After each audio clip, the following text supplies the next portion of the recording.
Well, I put it up there so he would quote himself. That's better than actually quoting him, I generally find. Okay, that's it, isn't it? Okay, all is right. it up here? Yeah. Okay, now notice it says, a theorem is only as good as its assumptions.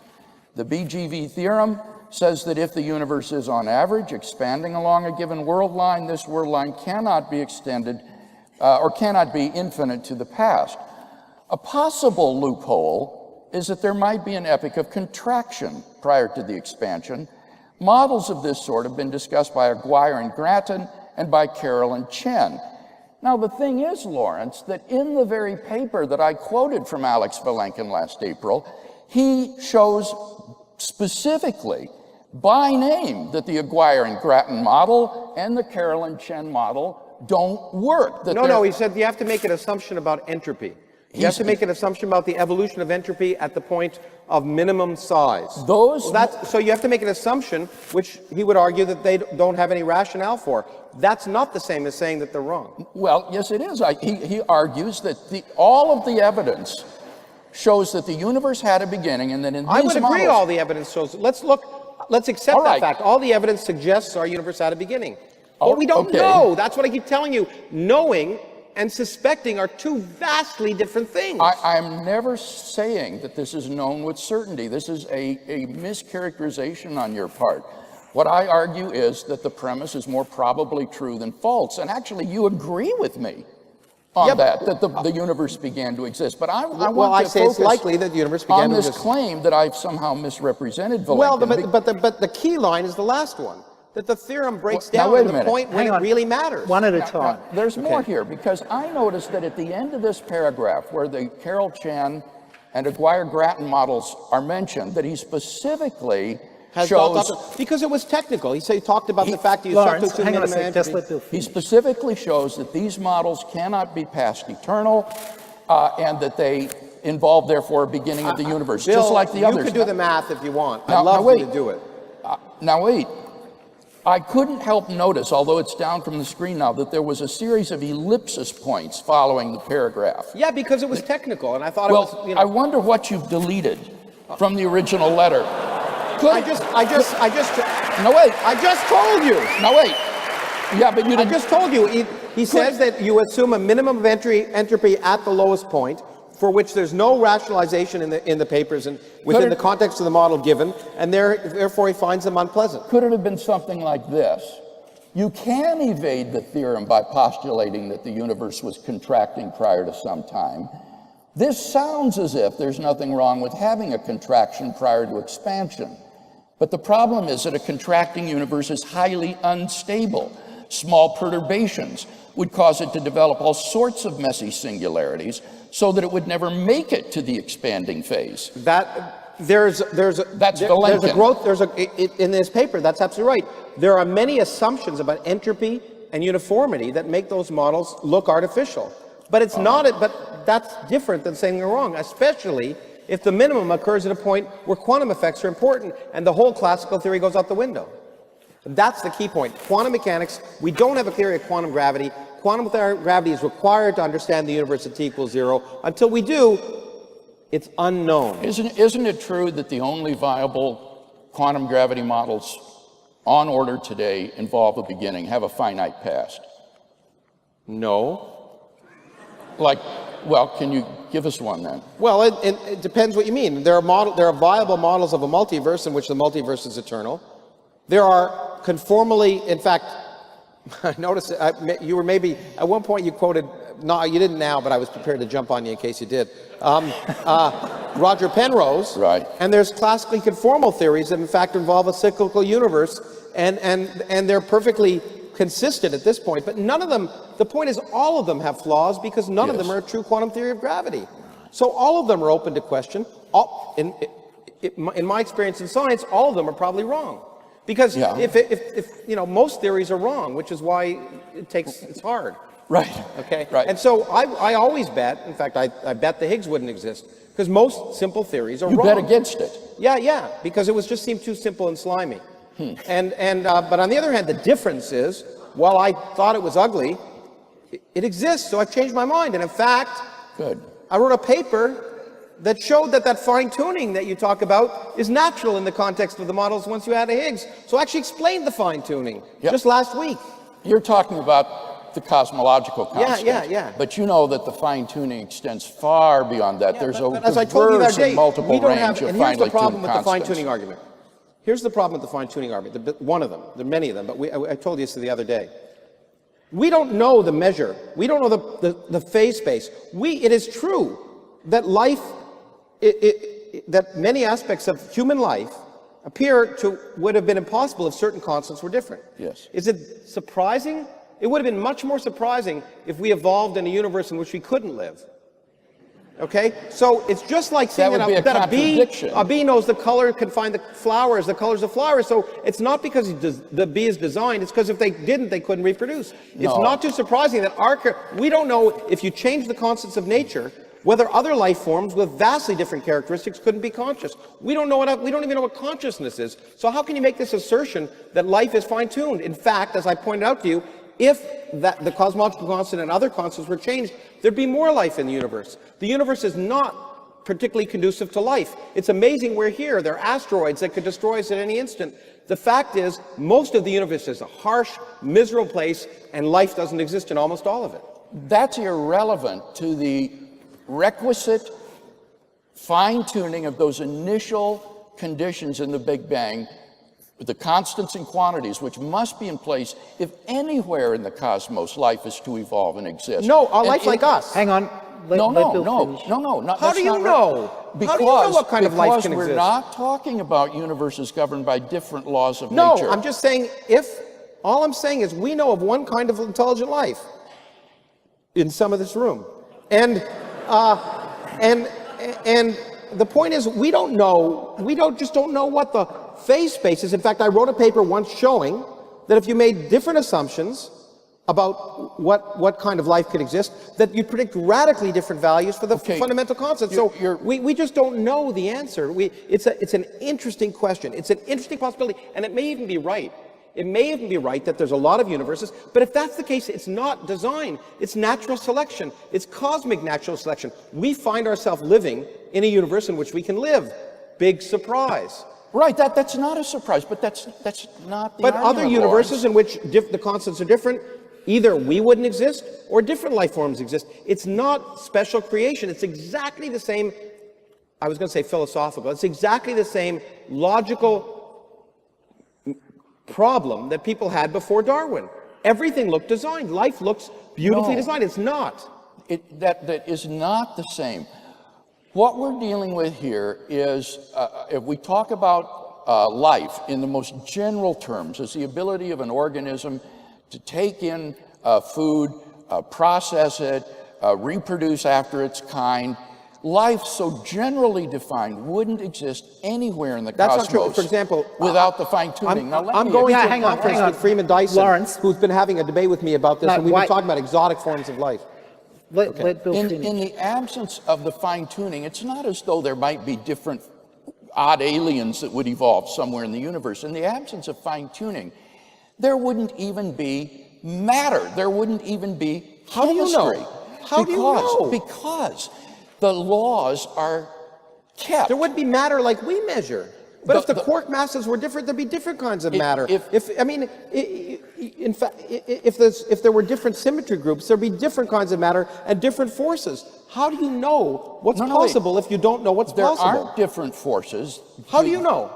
Because we're considering that subset of universes governed by the same laws, but with different values of the constants and quantities, and therefore we can predict what would happen if those were changed. One thing you don't understand is a different constant means a different force. The weak force is short range, the electromagnetism is long range, radically different just because of a different constant. If I gave the photon a mass, electromagnetism wouldn't exist anymore. So it's not as if the forces that exist at a human level are different than the constants. If I gave the photon a mass, electromagnetism wouldn't exist, we wouldn't have lights, we wouldn't be here. And so I'm sorry, Bill, you just don't understand the physics. You're out of your depth here. You're not arguing just with me here. You're arguing with all of the physicists who do accept that the universe is incredibly fine-tuned There for are intelligent parameters. Look, interactive I was one of the life. first people to point out that to suggest a value for the energy of empty space, which is ridiculously small compared to the naive value, that looks fine-tuned. Now, if you say it's fine-tuned, then people like you jump on and say it's God. But the point is, as I tried to explain to you, if it was zero, which isn't fine-tuned, there'd be more life in the universe. The way in which the cosmological constant is fine-tuned is that the life-permitting range is about 1 out of 10 to the 120. It's smaller than its possible range. But it's 10 to the minus 120 times the value you'd naturally expect. Now, that is ridiculous, and it's the biggest problem in physics, and it excites me. It's wonderful to not understand. That's what being a scientist is all about. Yeah. Loving not understanding, not knowing the answer before you ask the question. And so the point is, it's ridiculous. We don't understand it at all. One possibility is it's anthropic. Another is that we might actually have a theory, as I propose, that fixes the value. But what I want to point out is if it was zero, which every one of us thought, which every one of us thought 30 years ago, because it's the mathematically natural value, then there'd be more life in the universe. So zero, which is smaller than the number we see, is a much better value. If you wanted to pick one that isn't fine-tuned, you wanted to maximize the amount of life in the universe, you'd pick a cosmological constant equal to zero. I don't think you understand what fine-tuning means. It doesn't mean that the cosmological constant couldn't take the value zero. What it means is that the life-permitting range includes zero. Yes, the life-permitting range will go to zero to about the Planck energy density. And that 10 to the minus 120 times the Planck energy density. That life-permitting range is incomprehensibly tiny compared to the range of assumable values. That's if you don't change any other fundamental constants. If you change delta that's a rho over different rho, argument. the energy, the fluctuations in the early universe, then the life-permitting range of the cosmological constant changes incredibly, and the preferred value is very different than the value we pick. So the point is, we don't know what constants of nature are fixed, which ones can change. We don't know. And so it's incredibly, while it's an interesting suggestion, it's incredible overstatement to say we know the answer. We don't know what values change, and I told you, if you change delta rho over rho, the fluctuations in the early universe, the preferred value of the cosmological constant will change by a value of 10 to the fifth. And we don't know, because we don't have a fundamental theory, which parameters are fixed by that fundamental theory, which can vary, whether there are more than one universe, whether we're the only universe. We just don't know. So it is an interesting speculation, and one that I've thought about a lot. But to claim we know the answer is to overstate the argument. Gosh, Lawrence, you're equating my giving an argument which has premises that are probably true with some sort of certainty, and I'm not suggesting that. But the premise isn't even probably true. It's like the statement that I made in your other syllogism. It's not true that the constants are fine-tuned to allow intelligent life. That's just not that's like saying all mammals have homosexual tendencies. I mean, it's just an overstatement that leads to nonsense.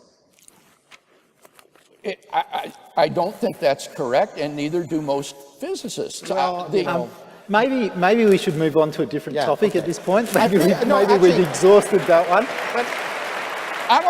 But one thing I want to say, and I'm sure Bill will agree with me here, we every now and then agree. I appreciate your allowing us to have a discussion. In the other two debates, the moderators felt that that their views were what people were coming to listen to. And maybe they are more rational than Bill or I. But the point is, I really appreciate you allowing us to have that conversation. Okay, before we turn to take some questions from the audience that have come up on my iPad, maybe we'll move to a rather different subject matter, and I have a couple of questions about this. So, this is a question for Lawrence.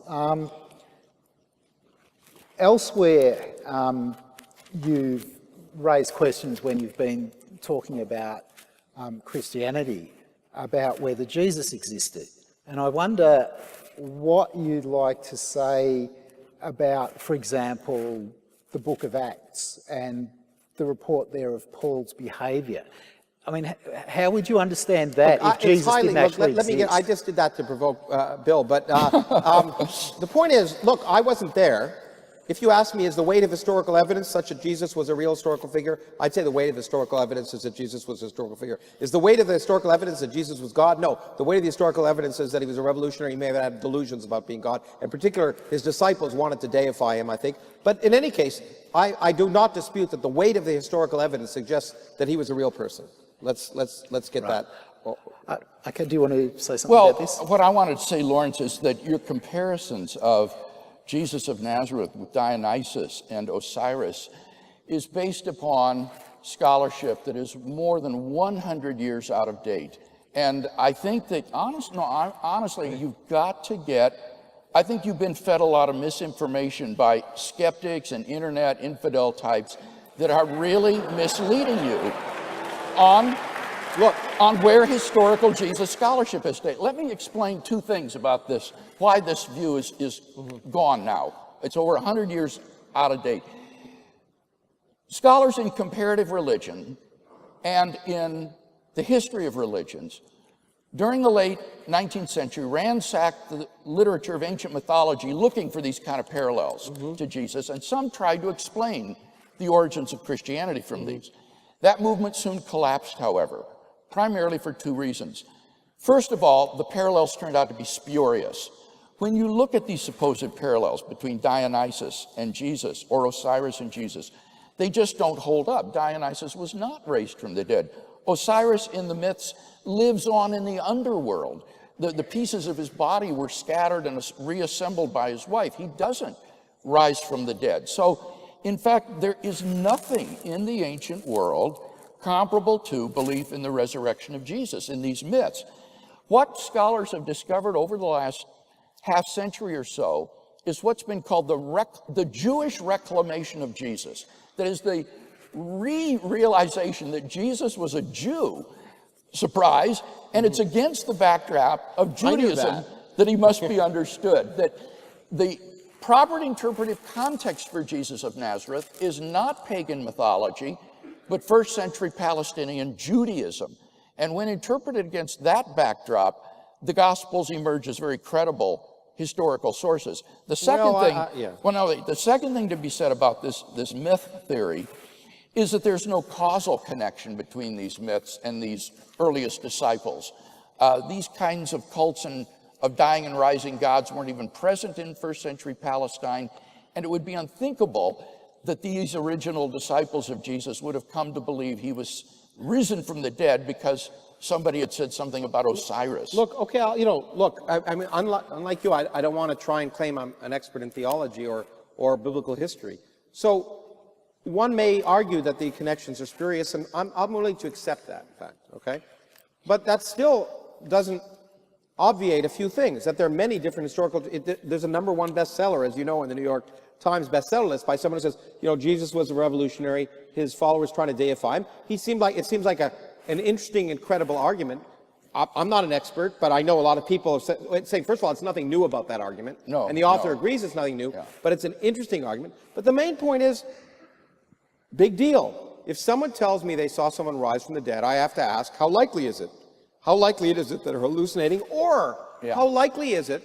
I'm skeptical of everyone. So if I want to create a movement, how much more likely is it for me to claim that the head of my movement is divine and rose from the dead? Well, there's a lot of motivation for that. So I'm very skeptical until someone provides me more evidence than hearsay, and often contradictory hearsay or stories written many, many years after the fact. Well, those are all good points to raise, and they are discussed in my published work on this subject. I did my doctoral work in Munich on the resurrection. And I think that the hallucination theory, for example, has numerous problems that make it less preferable as an explanation. And as for probability considerations, this is this appeal that you made to David Hume again earlier. And I think Hume's argument is simply demonstrably fallacious. He didn't understand the probability calculus. It hadn't been developed in his day. As did Leibniz, by the way. But anyway, okay. And so when Hume says that no amount of evidence can serve to establish a miracle, No, he said the evidence, it has to be such that the evidence that falsifies it is more remarkable than the evidence that supports it. Yes. That seems to me a very rational argument. And you can argue that people have disputed, but I haven't heard a rational argument why that statement is wrong. It's really the same statement that Sagan made. Extraordinary claims require extraordinary evidence. If you're going to say that someone rose from the dead, if you're going to say that someone levitated, then you better have, then the claim that it has to be more remarkable to argue that they didn't than they did for and I think that's a perfectly You're reasonable. quoting what's called Hume's maxim, and that is the germ of truth that some philosophers try to retrieve from Hume's fallacious argument. But all that amounts to saying is, which is more probable, that God raised Jesus from the dead, or one of these other alternative theories, like hallucination, apparent death, conspiracy Well, so theory. let's take the argument that Muhammad rose on a horse to heaven. Yeah. Which a significant fraction of the world believe, even though he rose from the horse in a place he never apparently visited. But that's a different story. But wait a hold minute, on. that's crucial. But That's crucial, isn't it? No, because God can do it. God could transport him there, don't you think? Well, I thought you meant he was never there. Okay, well, he was never there that we know of in before he ascended to heaven. But there's a claim that people believe, and you've argued that the reason it's true is because people are willing to die for it. No, unfortunately, that wasn't people are willing to die for that other claim. No. And it doesn't make it true that people. I often suggest that claims that people are willing to die for are most likely wrong. They have to at least think that it's true. But no, that wasn't the argument. The argument was that the very origin of the disciples' belief in Jesus' resurrection is something that requires some sort of explanation from the historian. Why did this movement arise? Where did this belief come from?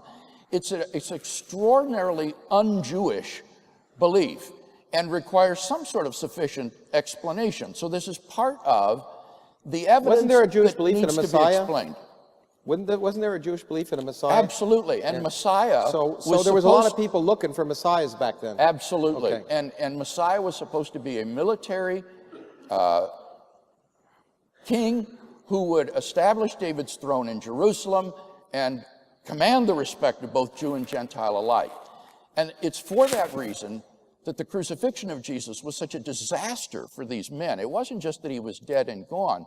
It had completely evacuated any hopes that they might have entertained that this man was the promised Messiah. Do you not think it's, I mean, if you want to establish something as reasonable, do you not think it's reasonable that a group of disciples would, first of all, miss someone so much that they might see him? In fact, I know of people who've heard voices of dead relatives, and I'm not going to tell them that's what they want to hear. I mean, it comforts them. That's fine. But most of us would argue it's something they need to hear. It's something that brings them peace and allows them to accept the loss of their loved one as one possibility, or the other possibility that if you're a group of hard-done revolutionaries, hey, it's really good to create this story because it makes your leader seem more powerful. I mean, I guess I do want to impugn them, but I mean, I'm skeptical. People are people, and it's just as rational to believe in that as rational to believe that something that's never occurred before in human history, never occurred afterwards, for which there's no direct evidence actually happened. Well, there is direct testimonial evidence in After history. the fact.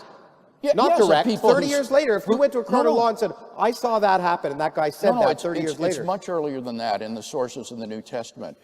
For How, example, how soon after the event? like within 5 years. 5 years. Okay, great. So there's 5 years. Within 5 stories years. that are written down 5 years after the fact, making statements which have been oral traditions up to that point, are highly suspect. They would be in any court of law now. Not in a Jewish context. In Judaism, oral tradition was a highly developed, highly prized skill that was passed on with But you great also realize there are accuracy. inconsistencies in the different oral traditions. Now, they're minor ones, but they're inconsistencies which represent the fact that they indeed were an oral tradition passed down from mother to daughter or father to son, depending upon whether a matriarchal or patriarchal society. And those oral traditions, after 5 years, after 20 years, after 100 years, become easier to believe because you weren't there. No, Lawrence, we're talking about within 5 years, we're talking about information about eyewitnesses to the resurrection of Jesus that go right back to the very beginning, to the disciples themselves. And The question you're raising is a good one. Could these have been like bereavement visions? Yeah. And I think that you can argue that no, that's highly implausible. In fact, that when you look at the psychology case books, there is nothing comparable to these resurrection appearances. In order to get anything comparable, you have to cobble together independent stories to try to make a composite picture. But there's nothing. There's so many examples in modern times of people seeing things that are more remarkable. People seeing aliens in the room. People being, having weird sexual experiments done to them by aliens. People seeing their loved ones present in the room with them. Yes. It happens all the time. I say there are these bereavement visions, that's true. But what we're dealing here with is multiple individuals on various occasions, different circumstances, not only people who were believers, but people who were unbelievers, not only individuals, but groups. Well, I can say the same thing about alien visitation. No, I don't. I've debated alien abduction people on stage, and they'll give me examples where whole groups of people claim to see alien spacecraft do things. And as Richard Feynman said, it's much more likely, due to the known inconsistency or irrationality of humans, than the unknown rationality of aliens. These things happen. I don't think you would be able to show something comparable to these resurrection appearances that would enable you to explain them plausibly as hallucinations. Moreover, hallucinations only attempt to account for the appearances. They don't say anything about the empty tomb, for which we have good historical evidence. How do we have good historical evidence? We have someone told you the tomb was empty. That's historical evidence. We have multiple independent early sources. Exactly. We have multiple independent evidence based on claims by early sources after the fact. Well, of course. Reported 5 years after the fact. They go back to within not that the next early. Day, not we the, don't when know you could have that. checked for DNA evidence. We don't know that. But in any case, this is of a publicly verifiable fact that anyone in Jerusalem could verify, including the Jewish authorities. And the Jewish authorities never pointed to the tomb of Jesus and said, there's the body. He hasn't risen from the dead. In fact, the earliest Jewish polemic entangled itself in a series of absurdities trying to explain why the body was missing. Well, there are lots of look for Jimmy Hoffa. I mean, there's lots of ways the body can be missing. All I'm saying is look, there are claims, but the claims are outrageous claims, and there's no independent evidence for those outrageous claims. God, as God could, if there was a God, they could do it so much more easily in a way which was verifiable, or more importantly, falsifiable. It sounds to me as if you're not even open to the evidence, to looking at it.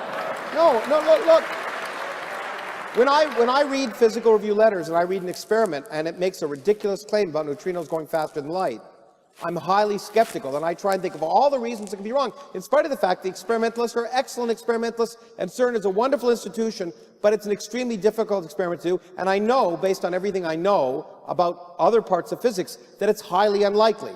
And I always use I think I quote my mantra from the publisher of the New York Times, that I like to keep an open mind, but not so open that my brains fall out. No, well, I hope you'll keep an open mind to the evidence for the empty tomb, the post-mortem appearances, and the origin of the disciples' belief in Jesus' resurrection. Most scholars who have looked at this and have an open mind think that these do belong to the portrait of the historical Jesus, and I don't find any other explanation that it has the same sort of explanatory power, explanatory scope, degree of plausibility as the hypothesis that these original men gave, that God raised Jesus from the dead. Well, it's clear you don't. Okay, let's go on. I mean, I accept that you don't. Okay, maybe we should now move to some questions from the audience. We've got a bit of time left for these. So I think this first one is probably intended for Lawrence. So science gives us guidance and nice stuff, but also chemical weapons and gas chambers. Can you discuss? That argument, I keep hearing that argument. And Steven Pinker just wrote a great paper. He said, well, you know what? People say it about science, but they don't say, architects create beautiful buildings, but they also created the Nazi gas chambers. Musicians are great, except Hitler loved opera. I mean, the point is, science is not a thing, it's a process. It's a process that allows you to separate fact from fiction, nonsense from sense, make predictions that work, and make the universe a better place. Now, it is a human activity, subject to human constraints, political and economic ones. And in my opinion, so the process is not evil.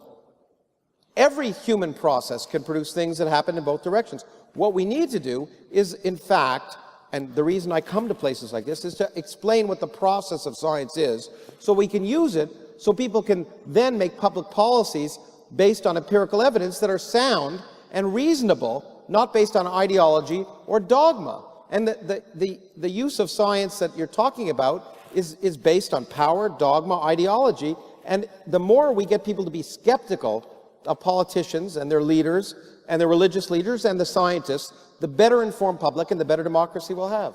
The point is,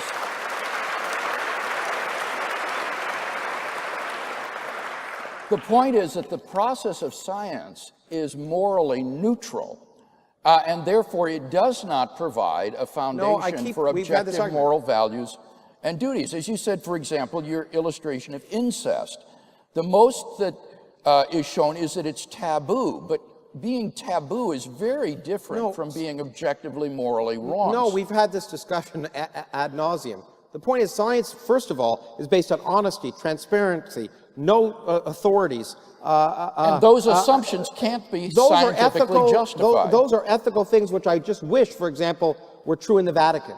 Okay? And the argument that some things are the argument of right and wrong depends. You don't have to mention the word God. Reason alone can argue that it's not sensible to allow murder to happen in the streets all the time. Because, in fact, if you want to have a productive society, and in fact, the laws of Australia, the laws of the United States, aren't based on the Bible. They're based on a constitution, based on determining, as Jean-Jacques Rousseau said, everyone is born free but lives forever in chains. We live in a society. We're constrained by the fact that we live in a society, and we have to try and, therefore, we're not free to do X, Y, and Z because it causes the society to have disorder, disruption, lack of productivity, starvation, etc. And so there's all sorts of rational reasons not to behave badly, and I continue to argue that I think most of the people in this room don't behave badly for rational reasons, not because God's going to send them to hell if they behave badly. The question isn't how people behave. The question is, what is the foundation for the objective moral values that we want to affirm? Your point actually supports me. What your point shows is that these are just social conventions, like in Australia driving on a different side of the road than in the United States. Or in Christianity, one thing, or in Islam, another. There's no objective moral code because every religion has a separate objective moral code, and they're mutually inconsistent. You're trying to escape the point that science is ethically neutral. It needs to have ethics from the outside, not from itself. It's based on an ethos. It's not ethically neutral. That is a misrepresentation of science. It is unethical to be dishonest. It's unethical to hide results that disagree with your premise. All of the science doesn't work if you're not ethical. Well, this gets back to our discussion in Brisbane. Remember, I argued that science would collapse without the assumption of these sorts of ethical values. But they don't come from God. They cannot be scientifically justified. Science merely tells us how the world is. It doesn't tell us how it ought to be. That moral ought has to come from some other source. It tells me, for example, it tells me that gays aren't bad. It tells me that because biologically, 10% of every mammalian species has homosexual, in fact, some long-term homosexual partnerships in sheep, for example. And sheep are not immoral or unnatural. So it tells me that certain moral presumptions that are claimed to be universal and objective are just nonsense. So science does inform my morality. I can't have a morality if I don't know how the universe works. If I don't know the consequences of my actions, I can't determine what's right and wrong.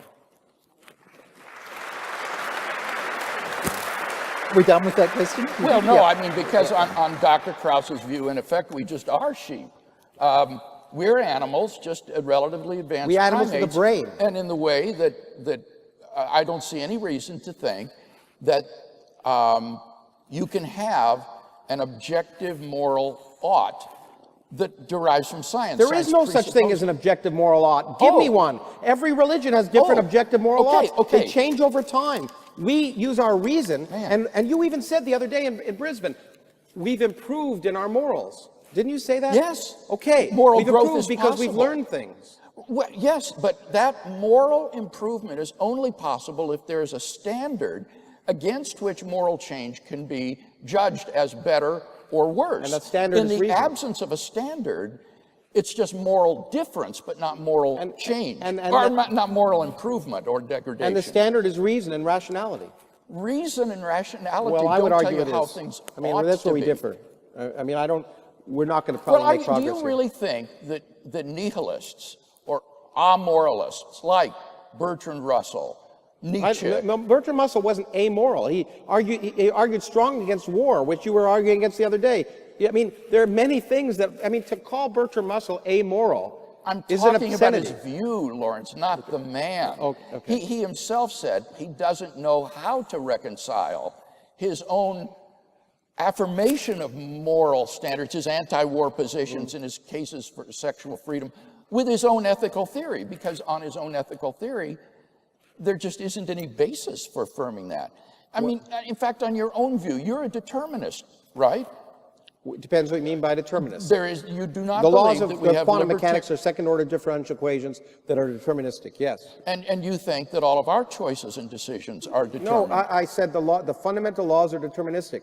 Do we act in a world as if that looks as if we have free will? Absolutely. Yes, that's right. In your Stockholm debate, you said, we act and cannot help but act as if we had freedom of the will. But in fact, on your view, we don't. At a fundamental level, at a fundamental level, the equations of physics are deterministic. Our actions, however, it's just we are complex beings, and to determine all of the variables that affect our decisions make us effectively act, operationally act, as if we have free will, indistinguishable from individuals that have free will in an operational sense. And since I'm a physicist, what's operational is what matters to me. Now, someday, we may completely understand consciousness. We may be able to completely understand and determine what actions people make I doubt it, because it's incredibly complex, but it may happen someday. I just don't know. Moral responsibility is incompatible with determinism. All you're saying is, on your view, we're so complex that we have to act as if we have freedom of the will and are not determined in our choices. But if your choices are determined, then I said the moral fundamental responsibility is impossible. Bill, we're talking about different things. I'm saying the fundamental, just like I'm saying that knowing the fundamental forces of nature does not explain, that does not allow you to appreciate a Mozart concerto. It's a very different thing. It's a whole different level of complexity, emergent phenomena. There's a whole bunch of different, so as I've often said, and my friend Frank Wilczek, who won the Nobel Prize, said this theory of everything that people are claiming is really a theory of very little. Yeah, that's It's a theory of quantum gravity. Knowing a theory of quantum gravity is interesting to us physicists because it'll tell us how the universe began, but it won't explain the details of human consciousness, which we don't understand. So there's a huge gap between saying the fundamental physics is deterministic and discussing human behavior. We don't even understand consciousness. But you do think human behavior is determined, right? Our choices and actions are determined by brain states, physical brain states. What I think is there's no way to a priori, on the basis of initial conditions, physical conditions, to in any plausible way predict a priori what's going to happen to everyone in this room when they go home. Yeah, that's a different question. That's predictability, not determinism. Well, you know, the point is that I think the humans make decisions based on many factors, and they make rational decisions, and they can act rationally or they can act irrationally. And I've tried to argue that in many cases you've acted irrationally, but as have I at various occasions, as is everyone in this room. We all act irrationally. We regret it if we understand it, and if we don't understand it, we continue to go on. Anyway. Okay, another question. So I think this one's for Bill. Do we explain the uncanny applicability of mathematics to the human sciences, like economics, by claiming that God designed our economies? I do not understand the applicability of mathematics to economics. I don't know anything about economics. So, Graham, I'm going to have to beg off that question. I do know, however, that the applicability of mathematics to the physical realm is something that is uncanny, it's extremely effective, and I think it cries out for some sort of explanation. And why the world is built on this mathematical structure is inexplicable, it seems to me, on naturalism or atheism. But theism gives a good explanation. Well, I don't think it gives a good explanation. It said God did it, and that's never a good explanation. It's just a cop-out.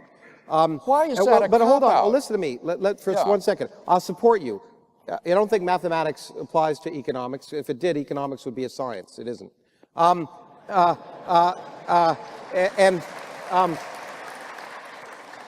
So I'm going to come to your aid. But the unreasonable effectiveness in mathematics is a fascinating issue. Yes. But there are lots of questions. First of all, if it was the language of God, why isn't the Bible written in mathematics? First of all, okay. The point is, nature, if it's explicable at all, is explicable in terms of some language. It's also not that surprising to me that human beings, arisen as natural entities with consciousness that has arisen by natural processes, have discovered a language that works. But some language had to work, and it is amazing that it's the language of mathematics instead of any of the other human languages, and that is a remarkable fact. But something had to work if the universe is going to be explicable. Now you may say the fact that the universe is explicable is a miracle, and you're welcome to say that. Okay. But Good. it doesn't. But the fact that the universe is explicable is remarkable. But being remarkable and being a miracle are two different things. Right. Something that's remarkable cries out for explanation. We wonder. But it doesn't always cry out for explanation in terms of an intelligence. Well, it's like saying that you see an unidentified flying object and it must be aliens from another civilization instead of swamp gas. Well, but see here, I'm looking for what sort of other explanation the naturalist might offer for the incredible, complex mathematical structure of the physical world. And as I say, if mathematical objects are just abstract entities that are causally isolated from the world, that can't be an explanation. If they're just useful fictions, then how in the world did nature come to be written in the language of these fictions? It seems to me mathematical models model the universe. They provide a good approximation. In fact, in general, they're an approximation to nature. There is no theory. There is no mathematical model. Let me make this clear and precise.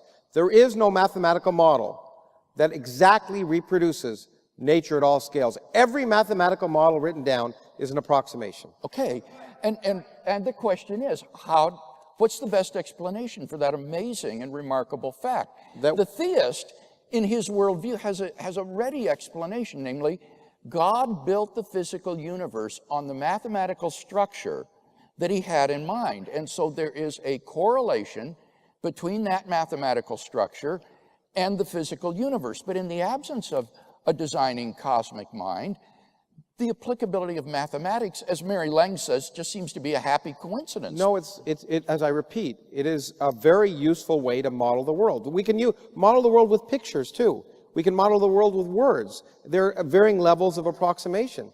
But, you know, if God was a mathematician, as Hardy may have said, or some mathematician may have said, because mathematicians are weird, the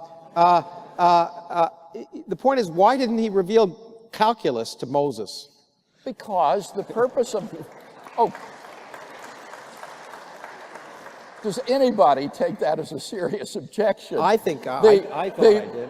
You know, Galileo said, as you know, that the purpose of the scriptures is not to tell us how the heavens go, but how to go to heaven. Yeah, so the purpose of the Bible is not to communicate the infinitesimal calculus. And it's not a scientific document, you will agree. Right, yeah. Even though the other day when you argued the fact that the Bible predicted the universe had a beginning was an example of the scientific veracity of the Bible. No, well, yes, in a sense. What I said is that it is a prediction which can be either verified or falsified by science, and that science has in fact verified that So it is a prediction. scientific document in that regard. Not the fact that it got the order of creation wrong in Genesis or any of those things, but the one thing that happens to agree with what is likely to have happened in the universe at the beginning. So you found one thing that's right, and therefore it's a correct scientific prediction. What I said was that prediction has been scientifically verified. Yeah, I agree. Right. Yes. Now, just like the and prediction in the Rig Veda that the universe began is scientifically verified, and all the other creation myths, which involve the word creation, meaning something arose, the universe arose, they're all been scientifically verified, so they're all just as No, I don't useful. think that is correct. I don't think that's what it says in these other creation myths. It does typically say that, involve Bill. Come on, sort... they all say they're called creation myths for a reason. Oh, but the creation may be a cosmic egg which breaks open, or the blood from a mythological dragon spills out, or the sperm of the gods. But we all know that you shouldn't take a literal interpretation, like you wouldn't take a literal interpretation of the 7 days. So why should we take a literal interpretation of that bit of nonsense and not a literal interpretation of the bit of nonsense in Genesis? That is going to depend upon the literary genre of the literature involved. Right? If you're right that these other myths are not to be taken literally, then it would be a literary mistake to take them that way. But just like Genesis. That's the question. Just like Genesis? Yes, I do not think that So the creation myth in Genesis is not to be taken literally. Correct. And any statement about the scientific veracity of Genesis is ridiculous. Not any statement. I mean, for example, that there are animals and four-footed beasts and sea monsters and sun and the moon. I mean, those are all scientific, but it's not a scientific narrative. It is a figurative narrative, poetic sort of narrative about the creation of the world. I agree Just like with all you. the other poetic narratives Well, in that other depends. religions. Maybe so. I mean, you've got to look So at I don't them think you one should by one. disparage the poor Norse creation myth. Those poor dead Norsemen Well, would be now, very offended. the question is whether the Norsemen took it literally or not. That's the issue. I mean, we got to look at it on a case-by-case basis. Okay, I think we've exhausted that. Okay, so I think we've probably got time for one more question. So what do we pick? Question for Dr. Craig. Do you think that philosophy makes progress? If so, what do you say to those people who observe that philosophers go on discussing the very same questions that were tackled by Plato and Aristotle? I didn't hear that last bit. Can you repeat the question? Do you want to repeat it, or do you Well, I want want to to just... hear what it was, so when he says the wrong thing, I can jump on it. What do you say to those people who observe that philosophers go on discussing the very same questions that were tackled by Plato and Aristotle? Well, I think that the fact that there are the sort of great questions of philosophy that are perennial questions is not a deficit of philosophy. It is part of the glory of philosophy that it deals with the deepest questions that human beings can ask, and those are always questions that every generation needs to ask for itself and re-explore. Things about the meaning of life, whether or not there are objective moral values, whether or not God exists, is there a mind distinct from the body? These are perennial questions that need to be constantly rediscussed. And I think that philosophy does make progress. One example during the 20th century would be the collapse of scientific verificationism. The notion that a sentence is meaningful if and only if it can, in principle, be scientifically verified was shown to be too narrow a criterion of rationality, or meaning rather, and also to be ultimately self-refuting. And so I think philosophy does make progress over time, and that would be one illustration of it. Well, I agree with some of what Bill said. I think that philosophy has traditionally asked deep questions. We're all philosophers because we all ask those deep questions. And boy, I'm going to come to the defense of philosophy for the first time. That's amazing. A miracle.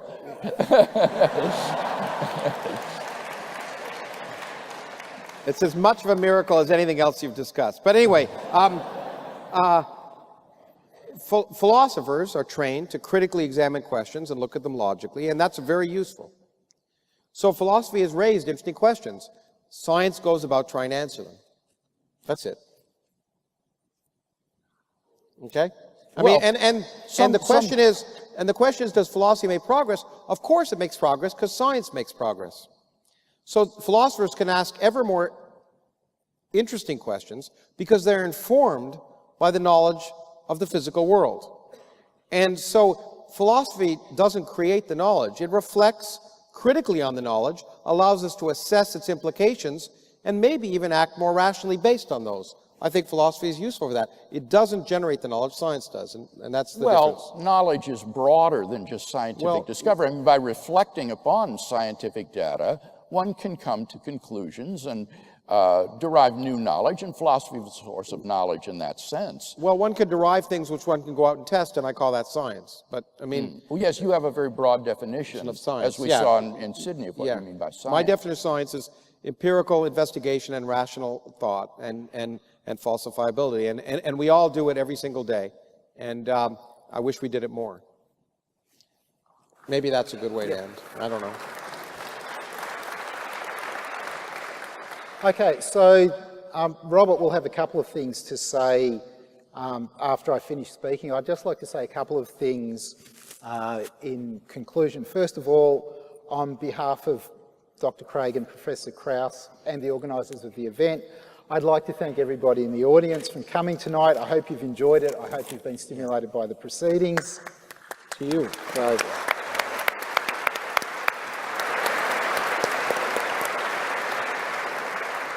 and second, on behalf of the audience, I'd like to thank the organisers for making it happen, and I'd especially like to thank and congratulate Dr. Craig and Professor Krauss for their sterling performances tonight. Thank you. Thank you. Thank you.